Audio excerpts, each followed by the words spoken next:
Hello. Welcome to my new video on creating a basic Android app with W5100S-EVB-Pico 2 as an IoT device. In this project, you'll be able to turn the lights on and off using the Android app and retrieve information from the SFA30, a formaldehyde sensor, and show these information on the app user interface. In this demo, we're sending information locally as the Android device and the board are in the same local network. If your device is not connected locally with the IoT device, the app will automatically changes to cloud mode, where you can now control the light and retrieve the sensor's information using Adafruit.io. This video will be focusing on the implementation of the board using CircuitPython, so make sure you have watched our YouTube Shorts guide on setting up the board before following this video. We will be separating this video into two sections, which is the hardware setup with Adafruit.io configuration and the software codes. You can find related links down in the description. This project will use these components alongside with our board. A PWM speaker that plays sound if we connected locally, a LED light that can be controlled with our app, and the formaldehyde sensor SFA30. In short, the SFA30 by Sensirion is a device with I2C and UArt communication that captures indoor air formaldehyde levels, together with local temperature and humidity. To connect the modules, attach the two wires to ground and GP26, attach the LED output to GP5 and use GP0 and GP1 as the UArt communication read and write pins. Referring to the datasheet, we will need to attach the RX pin at pin 3 to the TX pin at GP0 of the board, while the TX pin at pin 4 to the RX pin at GP1 of the board. Leave pin 5 without connection for UArt mode.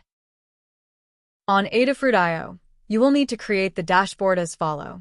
Create and attach the following feeds to the components in the dashboard. After completing the dashboard, create the secrets.py file with your username and key and save it onto the lib folder of your board. You can find a more detailed guide on Adafruit.io in my previous video. I will provide the link in the description below. Let's move on to the codes on CircuitPython. Before starting to code, we need to unzip the following libraries to the lib folder of the board. On your desired code editor, start by importing necessary libraries and our secrets file to our code. Next, set up our Ethernet interface as follows. Note that unlike our previous videos, we are now directly calling from WizNet socket pool library to obtain the sockets for our program. After that, let's assign the pins to our modules. As stated before, the pin for the LED light is at GP5, the audio output is at GP26, and SFA30 uses GP0 and GP1 for UArt communication. The sound used as startup is downloaded from freesound.org. I will provide the exact sound in the description below, or you can find your preferred sound there. To use the SFA30, you will need to have a specific setting for your connection. You can find these values in the datasheet of SFA30. Now, let's talk about how to use the SFA30 with UArt communication.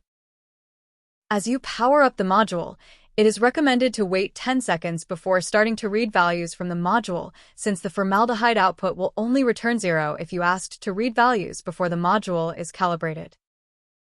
After powering up the module, you need to ask the sensor to start reading by sending a MOSI command to the module.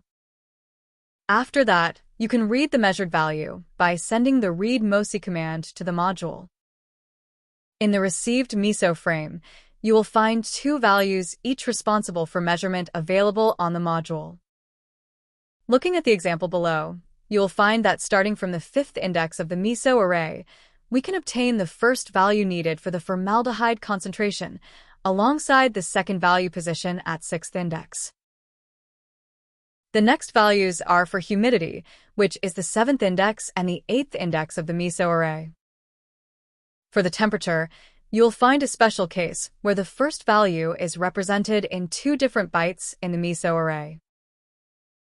This is because the module predefined some stuffed byte to avoid conflicting with the control bytes from the data bytes. Therefore, if you see any consecutive bytes that could be found in the right column, you can get back the actual value by looking up the left column. With this information in hand, we can start coding the SFA30 functions. Firstly, I performed a soft reset to allow the module to start with a clean state. After that, I wait for 10 seconds before getting back the MISO frame from the module. Lastly, start the reading mode of SFA30 by sending the start command to the module to finish the setup. After the setup, we can now define the algorithm for translating the MISO frame to the three measurements. We first extract the data byte responsible for calculating the measurements. As stated previously, the data byte starts at the 5th position of the frame, and the last data byte is positioned at the 2nd byte from the last index of the frame, because the last 2 bytes are the checksum bytes and the end frame byte respectively. One important detail to note is that the checksum may also be in the form of stuffed byte. Therefore, the received data variable might include an extra byte that is not the data and calculation will be performed to it, but it will not be used as it will be stored at the 3rd index of the result, which we will not read it anywhere in the program. Next, this variable is used to determine the denominator of the formula used to calculate the 3 measurements. As shown in the example, the 3 measurements follows a similar formula, but with a different denominator. Given the same formula, we can simply adjust the denominator by checking which position of the measurements are we reading according to Kurpara. Each completed calculation will increase the variable by 1, and it will change the scale for the next iteration. The readings variable is used for returning the calculated result back to the main function, and the dictionary is used to translate the stuffed byte to the correct values. Lastly, the I variable is used to track the index of the byte that we are currently reading, the flag is used to determine which value we are currently getting, the remaining 2 value variable is used for the measurement formula. Next, we need to determine the 2 exact values to calculate in each measurements. As we loop through the byte array, we obtain the next item together to see if our current tuple are the stuffed byte or not. If the current tuple exists in the stuffed byte tuple, we first determine which value of the formula are we currently saving at, translate the tuple into the exact value, save it into either the first value or second value, and increase the index by 2 to get to the next measurement value on the byte array. If the current tuple cannot be found in the stuffed byte dictionary, we can just store the values directly depending on the flag and increase the index by 1 to get to the next measurement value. After checking the tuples, we can now start the calculations. We can check if the Boolean is false or not to see if we can start the calculations. Since when the Boolean is set to false, it represents that we are ready to read the first value in the next iteration, meaning that the current iteration finished reading the second value. Therefore, we can start doing the calculation if the Boolean is false. Lastly, we need to set the case when we reach the last element in the byte array. When the I+1 element in the array does not exist, it means that the last byte of the array is the exact value of the second value for temperature, thus completing the calculations. The read function is now finished and will be called every time the board sends a read command to the module. Next, we set up a UDP socket to allow the Android device to locate our IP address. You can follow the codes above to set up the UDP socket and bind the address to port 8888 as it is commonly used for discovery. The code below the socket section are used to determine the maximum waiting time of the Android device to connect to this board. If there are no connection during this time frame, the board will automatically change to Adafruit mode. Lastly, the local network simply refers to whether the board is now operating in local mode or cloud mode. To send the IP address to the correct Android device, we first need to check what device in the local network is sending the message containing Discover IoT keyword.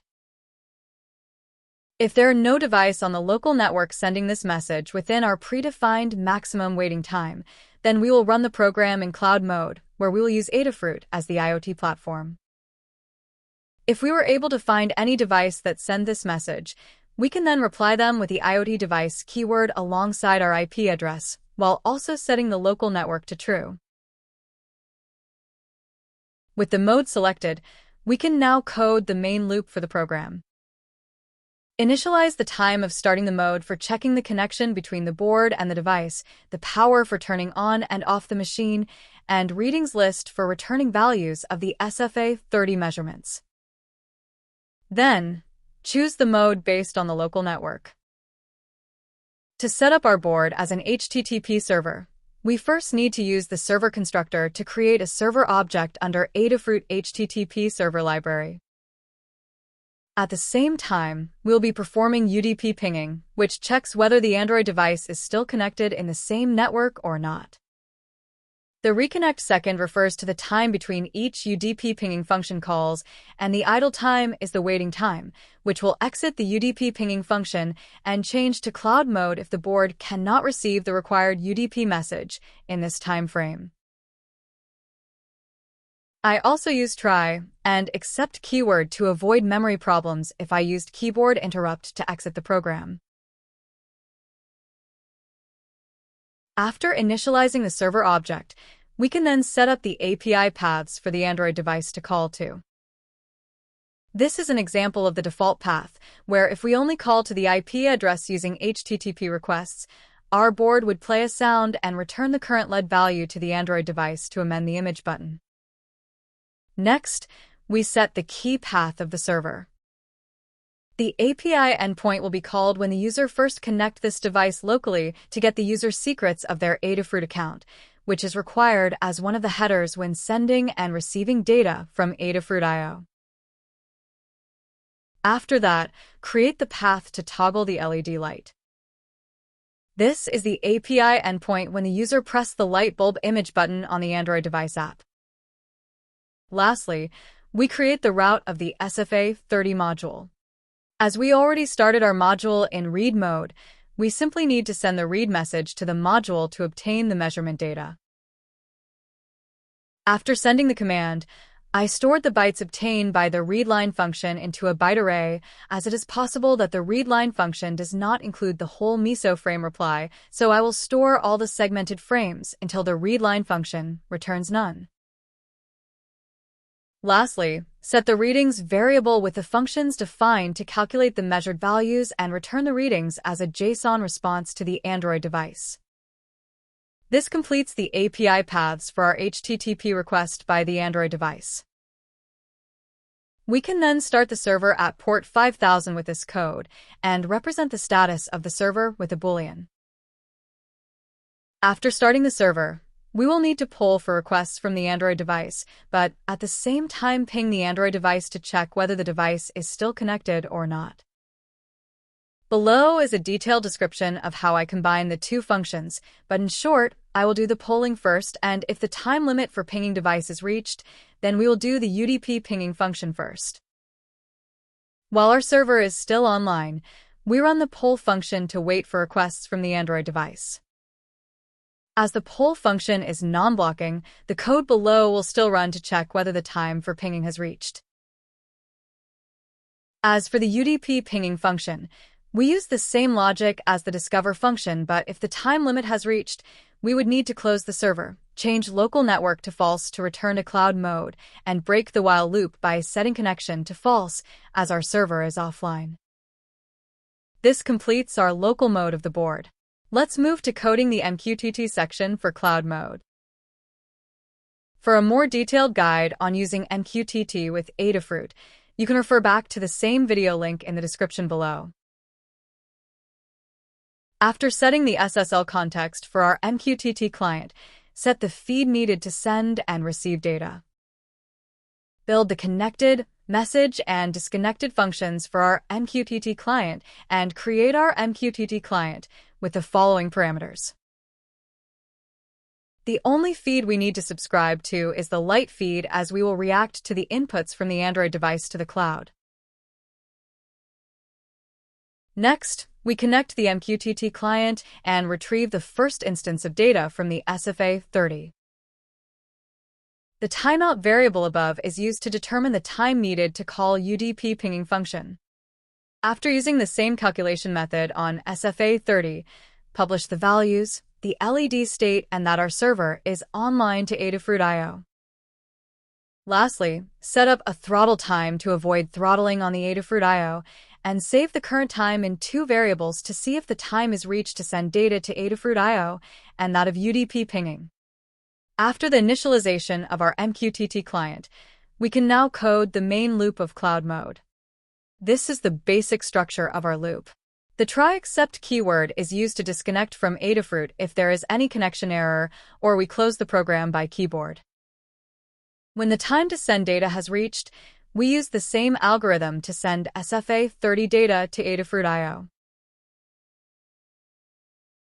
Then, if we reach the time to do the UDP pinging function, the method under cloud mode is similar with the previous defined functions. If the time limit is reached in checking whether device is in local network or not, we quit the MQTT loop and disconnect the client from Adafruit IO. This completes the whole CircuitPython program. Thanks for watching.